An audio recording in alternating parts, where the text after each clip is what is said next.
All right. So, hi everyone. Thank you so much for joining us today for our exciting Gail Carson Levine event. So, a few housekeeping things we've already said. All the audio is off just so we don't interrupt Gail while she's talking. And you can have your video on if you so desire, because Gail would love to see your lovely faces. This event is being recorded and it will be posted to our YouTube channel within the next few days. I'm Emma. I am a bookseller at Belmont Books in Belmont, Massachusetts, and I want to mention a few of our events coming up soon. So on Tuesday, September 8th, Jane Yolen will be here for the launch of her picture book called Plymouth Rocks, The Stone Cold Truth. Then on Wednesday, September 23rd, Becca Peasy will be here to talk about her book, Becca's Feet on Feet. And you can sign up for these events and more on our website, belmontbooks.com. I'm very excited to introduce Gail Carson Levine. If you have any questions for her, you can just pop them into the chat and we will go through them once Gail is done with her whole talk, and she's going to read for us, and it's very exciting. Gail will also have a little assignment for us to do at the end, so get those thinking caps ready because we're gonna be writers for a little bit. And so I'm gonna read a quick blurb on Gail, and then I'm going to send the discussion over to her. Oh, and before I forget, Gail has been kind enough to send us book plates at Belmont Books. So if you would like a signed book plate from Gail, you can order it. You'll get a free one when you order her book with us. And I'll send the link to that in the chat in a minute. So hang on, I'm gonna admit a few more people in real quick. So Gail Carson Levine's first book for children, Ella Enchanted, was a Newbery Honor book. Levine's other books include Ever, a New York Times bestseller, Ferris, Best Book of the Year for Publishers Weekly and School Library Journal, and a New York Times bestseller, David Knight, an ALA notable book and best book for young adults, The Wish, The Two Princesses of Baymare, A Tale of Two Castles, Stolen Magic, Ogre Enchanted, and the 6 Princess Tale books. She is also the author of the nonfiction books Writing Magic, Creating Stories That Fly, and Writer to Writer, From Think to Ink, as well as the picture books Betsy Who Cried Wolf and Betsy Red Riding Hood. Gail and her husband David live in a 2 centuries old farmhouse in Hudson Valley of New York State. You can visit her online at gailcarsonlevinebooks.com and gailcarsonlevine.com. So thank you for coming, and now without further ado, I will turn it over to Gail, and I will come back for the question portion. Hi. Thanks, Emma. That's great. Just want to say, don't visit me at gailcarsonlevinebooks.com. It doesn't exist. It's gailcarsonlevine.com. And so I'm going to start by talking about, this is probably backwards, but a ceiling made of eggshells, or a faux idam leshga, which is probably what you're reading. Anyway, it's a historical novel, and it starts with a ditty, and you'll know, and a ditty is a little poem, so you'll know the first 2 lines. It starts with this. Columbus sailed the ocean blue in 1492, and then I wrote the next 2 lines. And in the self-same year, it's true, Spain's king and queen expelled the Jew. So this book takes place in the late 14th century, and it's the main character is a Jewish girl named Loma, and it starts when she's 7 years old. And early in the book, and I'm going to read you a little of this part, early in the book, this is before the Jews are expelled from Spain, while they're still living there and don't know they're going to be expelled. They're is an outbreak of plague. And for any of you who don't know, plague is a terrible disease that barely exists today. But back then, it killed a lot of people. And people back then didn't know what caused it. So some of them thought that Jews caused it by poisoning Christian wells. And they would get angry when there was an outbreak of plague, and they would get angry at the Jews. So what I'm going to read from is there's been an attack on the Jewish quarter, the Juderia, and Loma's grandfather, goes out to help the Jews, and Loma follows him, and a Christian grabs her. And so I'm going to read you. He carries her out of the Juderia through the town where they live, and I'm going to read you from that part. After several minutes, he stopped at a door. He lifted the latch and pushed. "Maria, light a lantern." He carried me up a narrow flight of 18 wooden steps. As we rose, a glow grew above us. In a moment, we entered a low-ceilinged room where an oil lamp flared on a low table. I tried not to gag at the smell of rancid fat. A woman stood in her shift is her dress, in the middle of the room. Her gaze flicked from her husband to me. "What's this?" He set me down. Sobbing, I started to run, but he grabbed me, not trying to hurt me, and held me by my shoulders. I found her running in the Juderia. "We can save her and raise her. We'll bring her to the church at dawn." The church? Only Christians went inside the church. Raise me? Keep me? My sobs threatened to choke me. It would be a blessing for her. The woman took my hand. "Come here, child." She drew me close to the lantern. "Look, Mateo." She fingered my sleeve. Silk. To me, she said, "Where's your badge?" Jews had to wear a badge on their right shoulder, but I'd never had to, and no one in our family wore one. I didn't know why we didn't, so I was silent. "She's rich," Maria said. "We can't keep her." "What's this?" She raised Bella's amulet to the light. Silver, and the stone must be worth something too. So I fought her. She lifted the ribbon over my head, then moved on to my hands and pulled off my 2 silver rings and 1 gold. "Leave her in the streets, but not near us. It's up to God what happens to her." So that's near the beginning of Ceiling Made of Eggshells.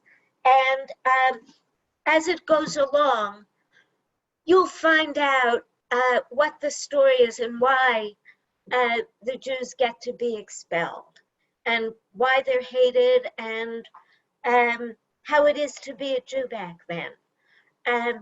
So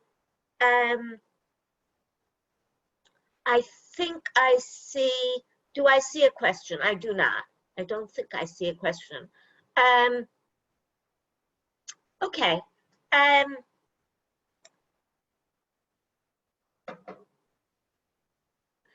I had to learn a lot to write this book. I had to do a lot of research to read about the 15th century. Some of you may know that in the 20th century, I do see that there is something. I'd love to know what drew you to this historical moment and location. Well, thank you, Nicole, for the question. The Jews who came from Spain are called Sephardic Jews, who came from Spain and came from Portugal. And my father was one. So I was I always knew that his ancestors were thrown out of Spain. And he was born in 1912, 400 years after they were thrown out. He was born in a town that was then in Turkey, and a few months after he was born became part of Greece, Thessaloniki. And his first language was Spanish. It was 400 years later. So, and then he came here, his parents died, he was an orphan, he grew up in an orphanage, and he lost contact with that family history. And it kind of fell to me to be very curious about it. And that's why I got interested in the period, in the history, and I didn't know anything. So I read books, stacks of books about it, to learn, to understand. And the more I learned, the more different I realized this time was from today, because people didn't have a lot of choices.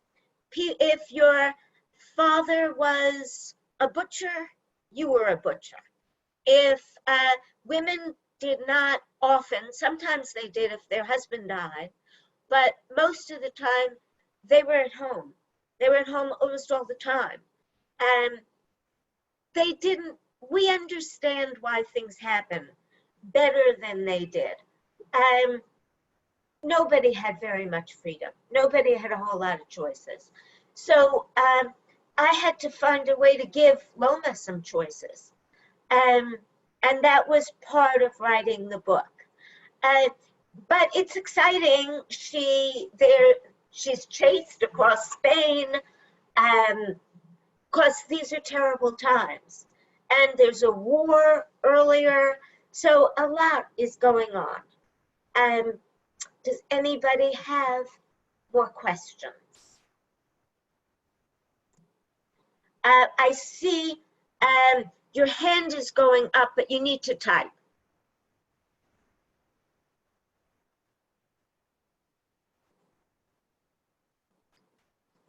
And I think, Nicole, you may have had another question.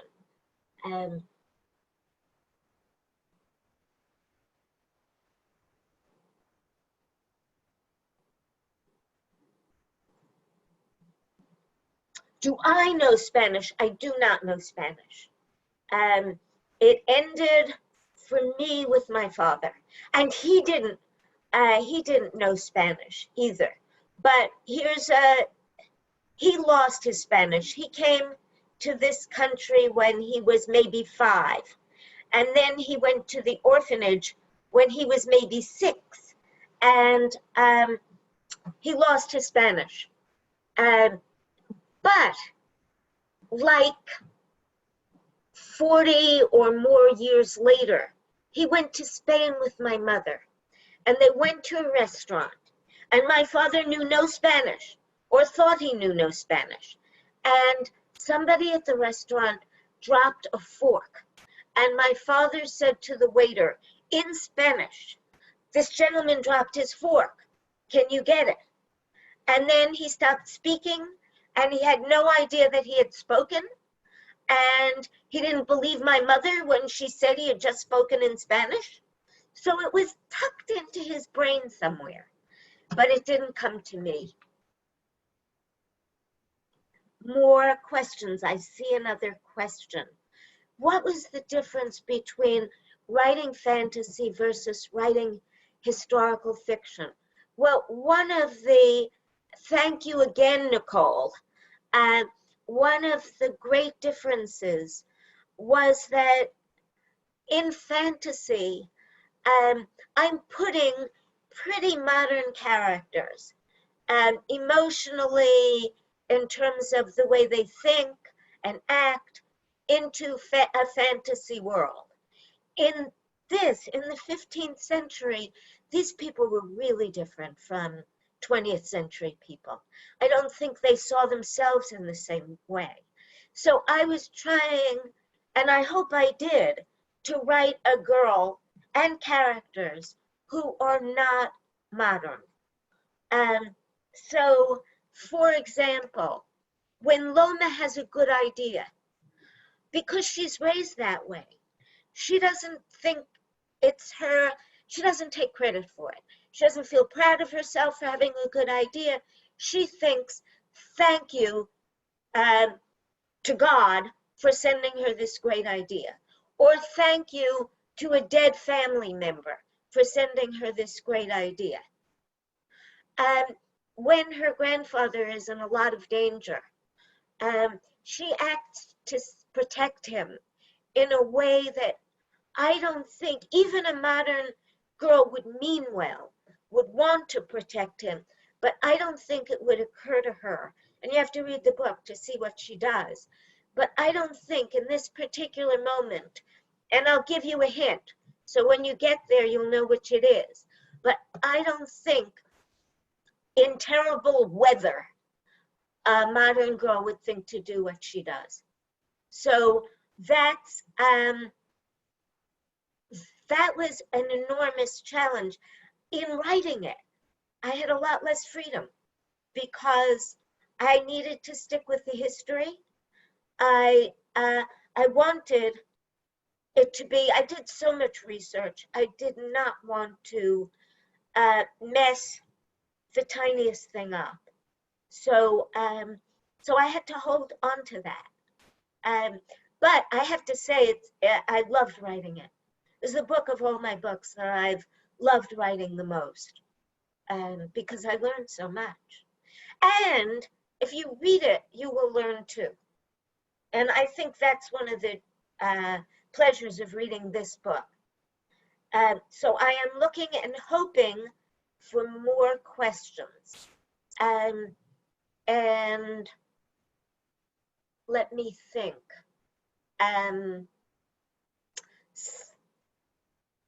Yes, there's a question. Cool. Writing and publishing typically take a long time. Did your writing period for this novel ever overlap with COVID? Did you draw any inspiration from today's world as a result or in general?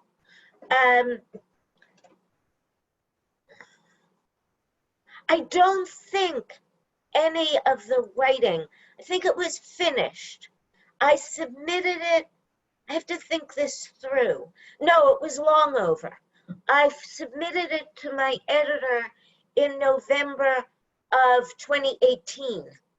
And by the time COVID hit, I had done all the revisions. I don't think I was doing any revision. That's almost true. Yeah, it is true. That is true. The last thing that I did was that I woke up at dawn one morning and thought that the name of the family of my characters was not a Sephardic name. And I woke up screaming. And it was very late. The book was about to be printed. I called my editor instantly and asked her if it could be changed. And she didn't know. And we started planning what we'd say if it couldn't be changed, but it was changed. And I think that was shortly before COVID hit. But there was a thing in the world today that was on my mind. And that the Jews who were thrown out of Spain became refugees. And most of Europe was not willing to take them. Half of them converted to Christianity. Some left and came back and converted. Most of Europe, England had thrown out the Jews a couple of hundred years earlier. France had just tossed them out. They had been tossed out of lots of parts of Germany. Portugal was willing to take them only for a few months. My ancestors wound up in what was then known as the Kingdom of Naples. where the king was willing to take them, even though they had gotten so sick on the boat over, they carried disease into Naples. But then they were only able to stay in Naples for at the maximum about 40 years. And that's when my ancestors went to Turkey, which was then Salonika in Turkey. So yes, refugees, because if that hadn't happened, if he hadn't been let into this country when he was a little boy, Salonika, Thessaloniki, where he came from, was a very Jewish city, and they were almost all killed by the Nazis. So I wouldn't be here if he, as a refugee, hadn't found a haven, and if my ancestors hadn't found havens. And there used to be a whole lot more Sephardics than there are now. Okay, we got more questions. We loved your Two Castles book. I wanted to let you know that there is a young lady here in Belmont named Elodie. How do you choose names for your characters? It varies. In A Tale of Two Castles, that was a little bit based on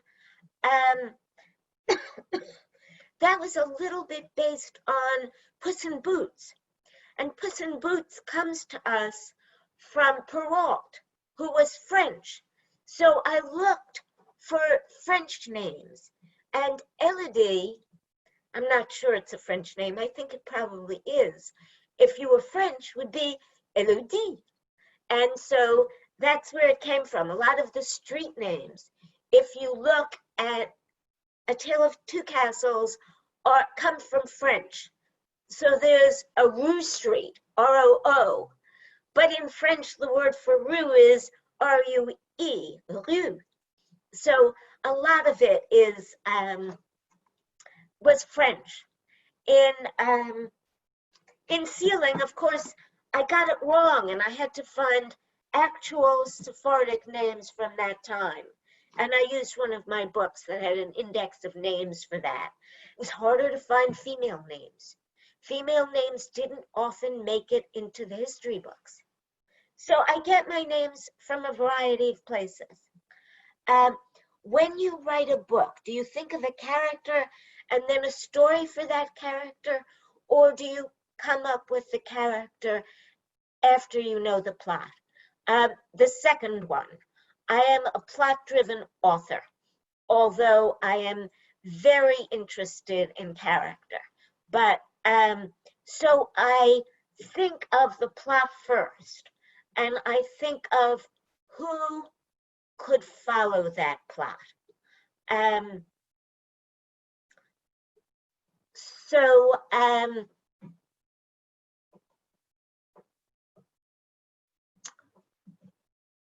For example, in my Princess Tales, if you know any of them, one of them is based on The Princess and the Pea, in which a girl feels a pea under 20 mattresses. And I needed to think about who had a chance of doing that. And the character I came up with, Lorelei, can do it because she's allergic to everything.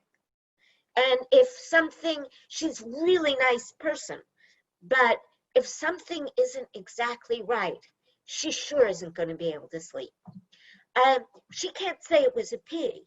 And in the fairy tale, she doesn't have to. She just has to not sleep. And for her, that's easy. She has to be pretty lucky to sleep. So I think of, like, for example, in Ella Enchanted, I had to have a character who wasn't going to be happy about being obedient. And so the character comes from the plot. And I start with plot. Plot is very hard for me. I have trouble getting through a book. And character, oddly enough, is easier. But I'm more interested in the ideas. And the ideas to me come from plot. So I see that there are more questions.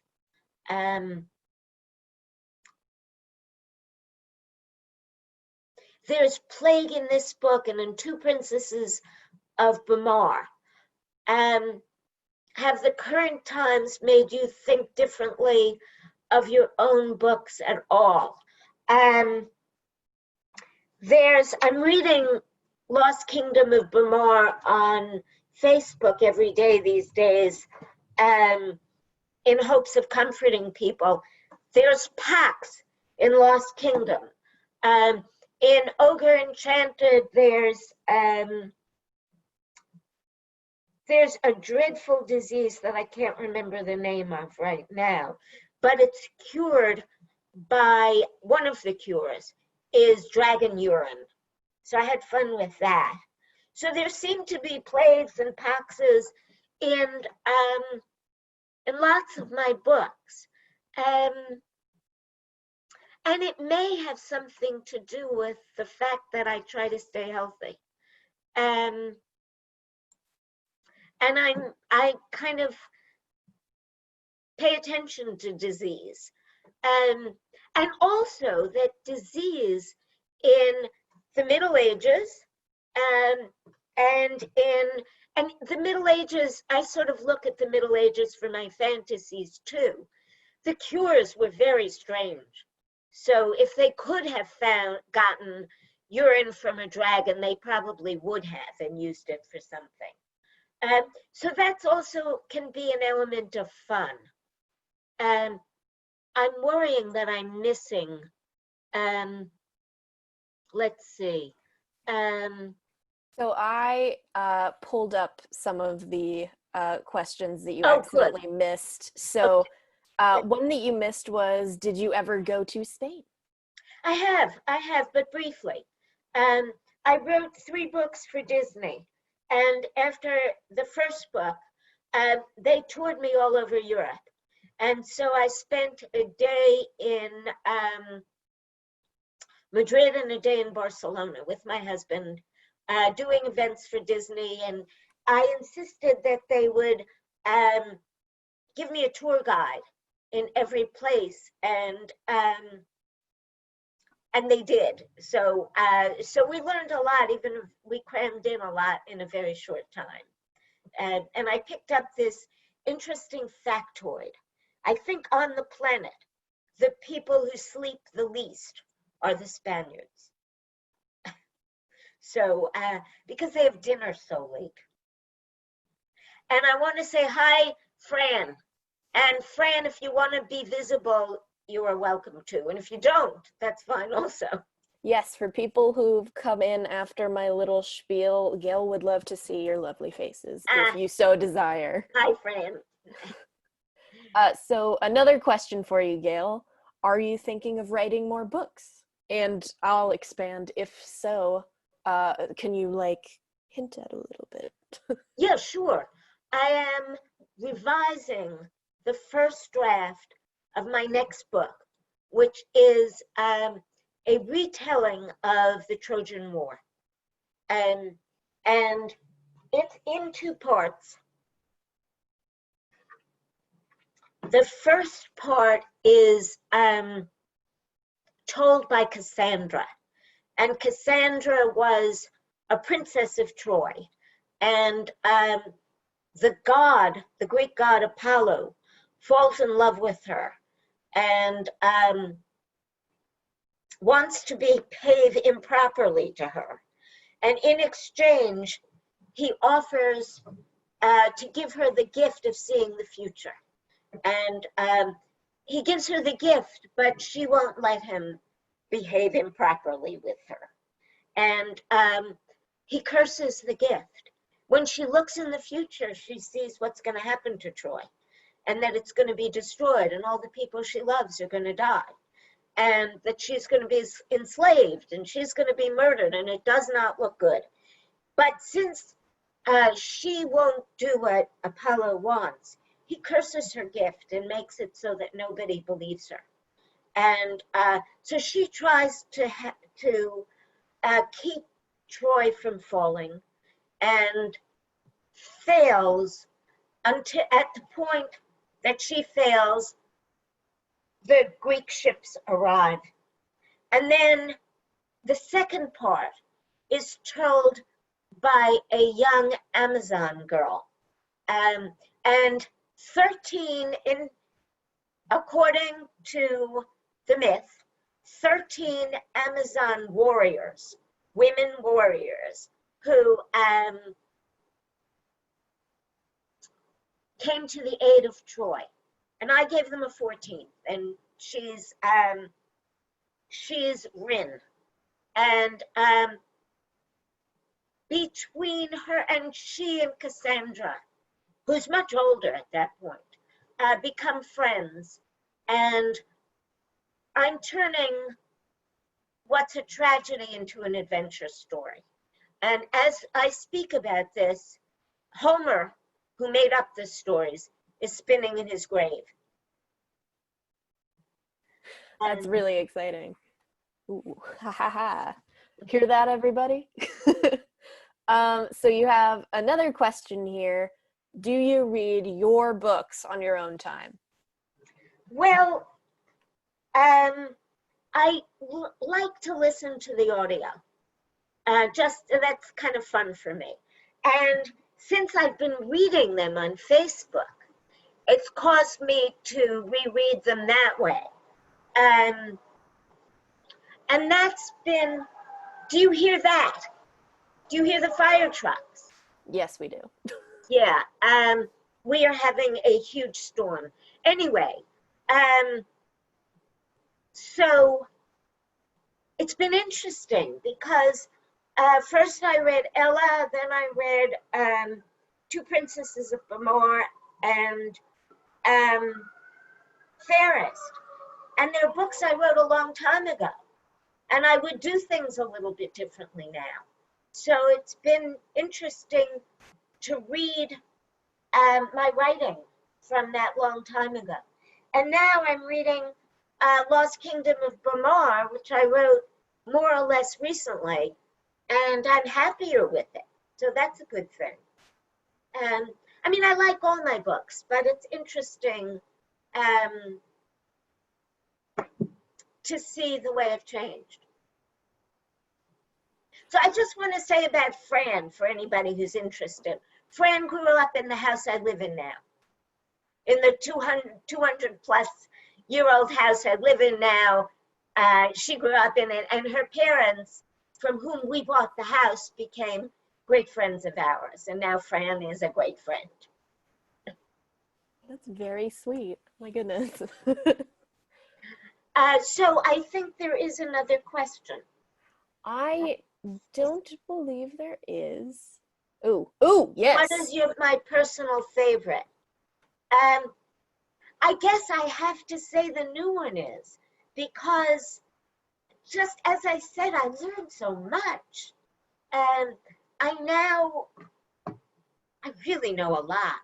You know, one of the books I read was about slavery during the period. And slavery during the period was, it wasn't slavery from Southern Africa. It was slavery, Christians had Muslim slaves and Muslims had Christian slaves. And Jews were, after the expulsion, slavery happened to Jews more than it had earlier. Because earlier Jews would be enslaved and other Jews would buy their freedom. Christians and Muslims would buy the freedom of Christians and Muslims that they knew. Jews would buy the freedom of any Jew if they could afford it.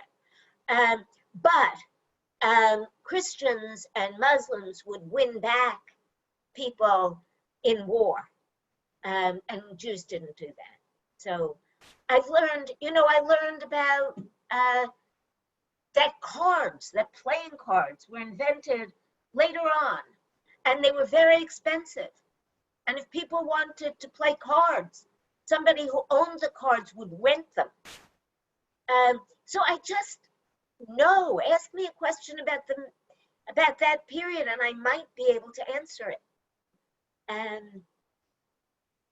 I've got a question. Yeah. What's your favorite, fun fact about that period? Like, what's the most interesting thing you learned while researching? Well, the deck of cards was a fun fact. Queen Isabel, who was, well, let me say two things. This one is fun, the next one is not so much fun. Queen Isabella, who was a very strong, capable queen, and her husband was also strong and capable. And apparently they were a love match. Ferdinand sent this guy on an errand, and Isabella thought he was somebody who would screw it up, and he didn't screw it up, and she was mad that he didn't. And then, because she said he would, and then Ferdinand sent him on another errand, and he did mess it up.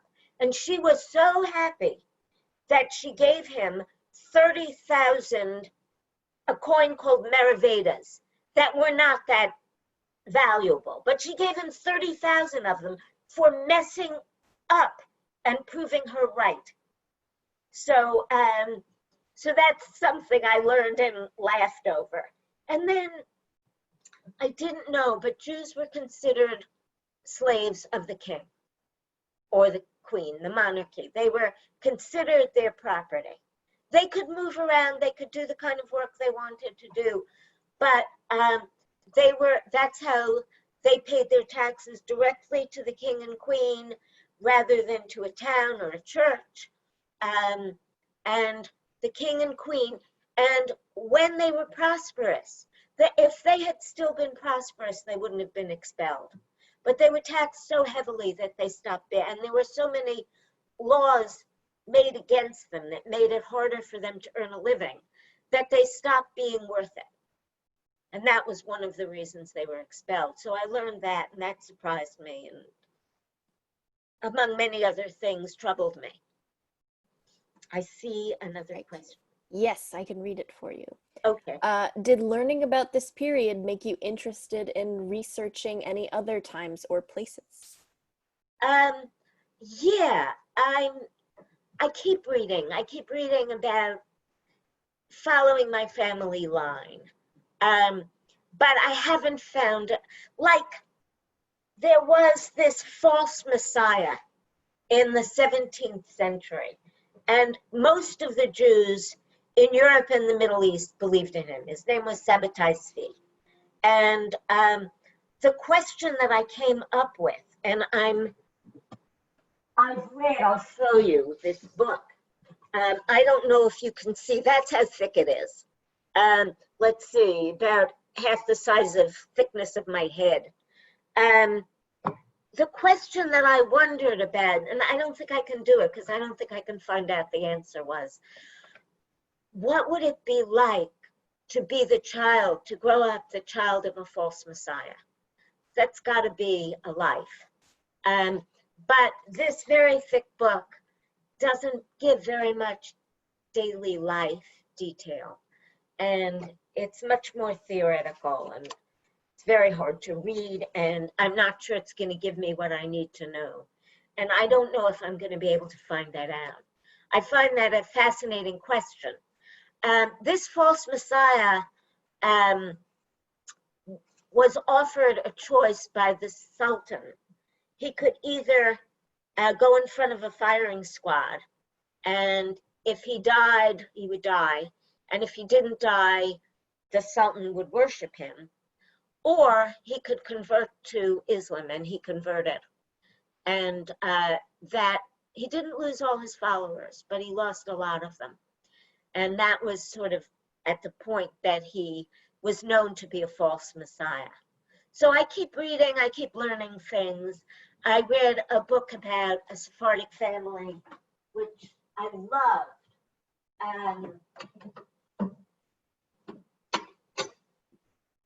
called Family Papers, following a Sephardic family in the 20th century.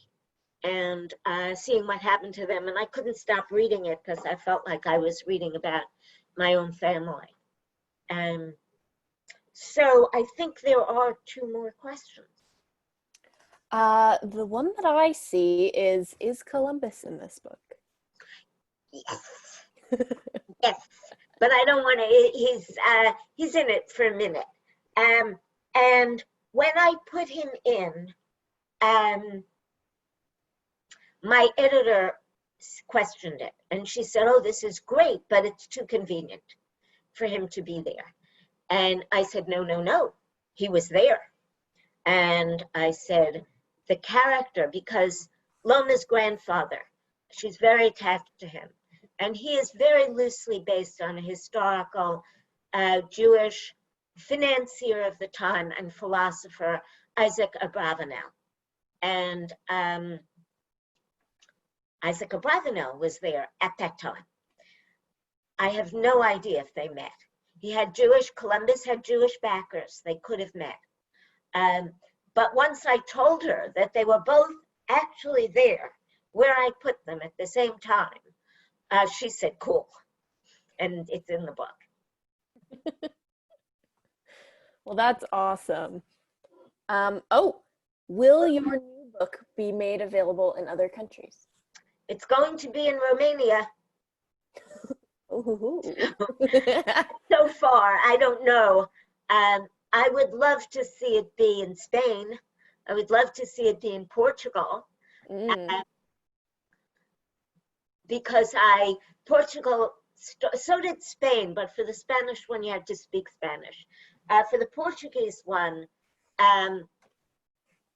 because they behave very badly to the Jews as well, they offered citizenship to people with who are Sephardic. And I am also now a Portuguese citizen. So I would love to have a translation come out in Portugal. That's awesome. That would be great. And Israel would be cool anyway, where would be cool. And so are there any other questions? Oh, one more that I see, I have been to Italy a few times. Yes, Italy is very beautiful. All right. Would you like to give your writing prompt to our writers out there? So it is that having family that had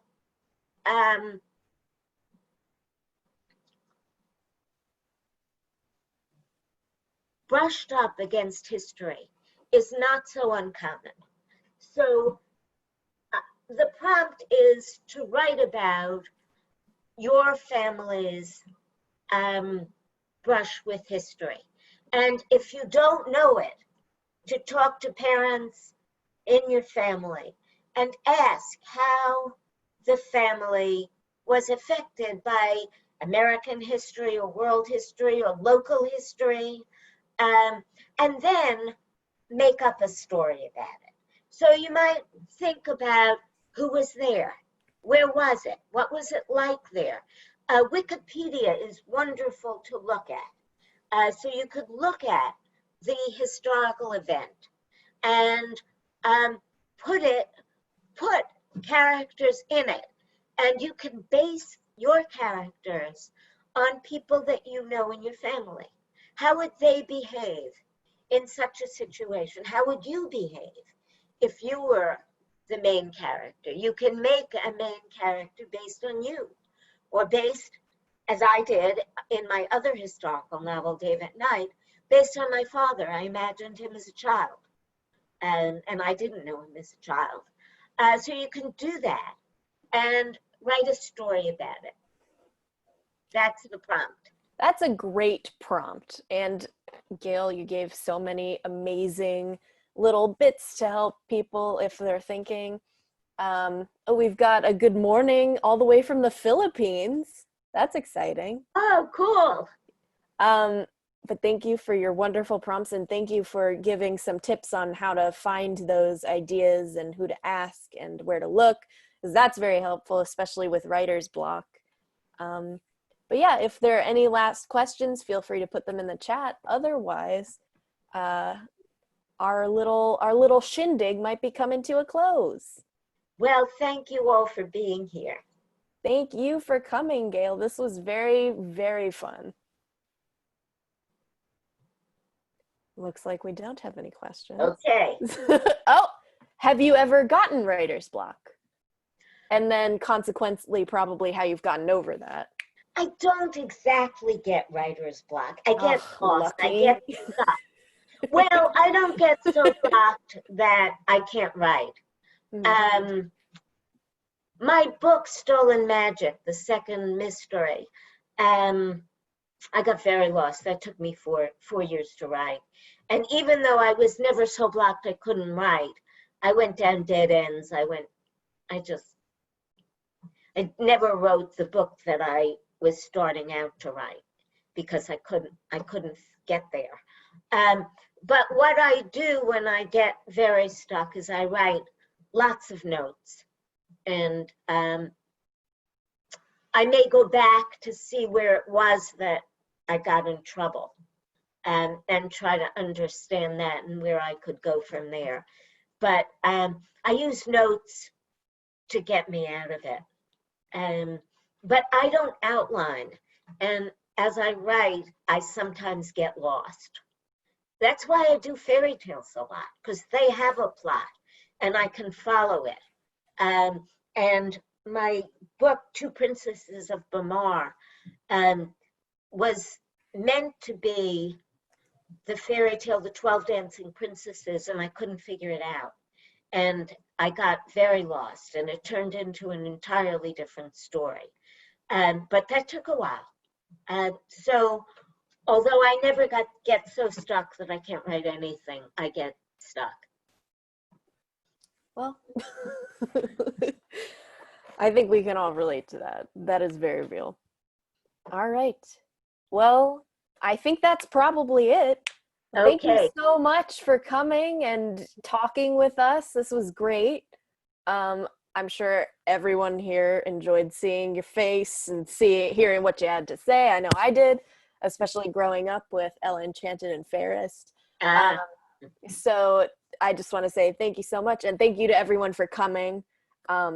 We have more events coming up. Like I said, you can check it out on belmontbooks.com. But in the meantime, we'll see you soon. Bye, everyone.